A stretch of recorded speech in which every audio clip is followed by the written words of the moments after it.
पुजारी तोहार आरती उतारी हैं। देखो पुजारी न्यूज वाला भैया, हम कह दिल चाहता नहीं, जवन इज्जत ना देवे ओकरा जंग इंटरव्यू ना लेवे जाए के चाहिए। लाज है बा कि ना हो तो के लाज है बा कुछ तनिक सा बचल उ तो कुछ बोल ले जाता है और तू लागे सवाल पर सवाल भर बैठे हैं भर बड़ा मतलब का तू को बेवखती पूरा एकदम घोर के पी गई लगो का रे महाराज। तो नाम हो चैनल के पुजारी न्यूज और मन कहता है कि हम आज आरती उतारी न्यूज बना दें का तो न्यूज बना इतना ज़्यादा बर्दाश्त ठीक नहीं किया और कोई के घमंड सर भी ठीक नहीं किया। अगर तू न्यूज वाला हुआ यूट्यूबर हुआ तो ये हम लोग के फर्ज बनता है कि कोई हम लोगन के कुछ बोले और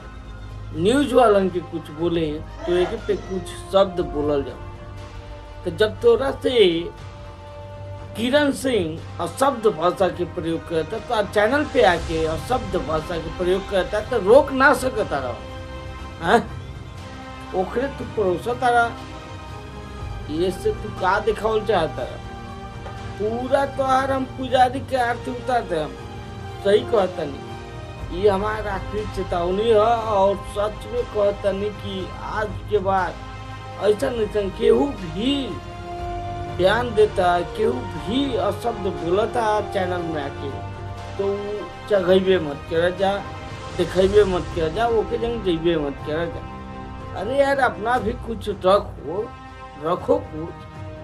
का दूगो व्यू खातिर तुम मतलब कुछ भी सुनने को तैयार हो गए हो। देखो तू बड़ा पुजारी न्यूज वाला तो पूजा करा पूजा पुजारी मत बना न तो तार आरती उतार दिया चार लोगन बहुत कुछ बोला था कमेंटवा में जाके पढ़ेला जा तो कमेंटवा में जो लिखल है वो के पर कुछ लिखल है बढ़िया पढ़ा जाके। अरे पूरा तू तो न्यूज के तहस नहस कर देता रहा यूट्यूब चैनल के पूरा तहस नहस कर देता रहा यूट्यूबर के तहस नहस कर देता रहा महाराज दूगो व्यू खाते मतलब कुछ देखा देबो कुछ आज भर छोड़ ले बानी। अगर अगला आपको कोई गलती हम देखनी तो पहले हम तो ओके ही टेला तो मिला था फिर से कोई ऐसा वीडियो में रघुवंश से भी देखा था भोजपुरी मस्ती न्यूज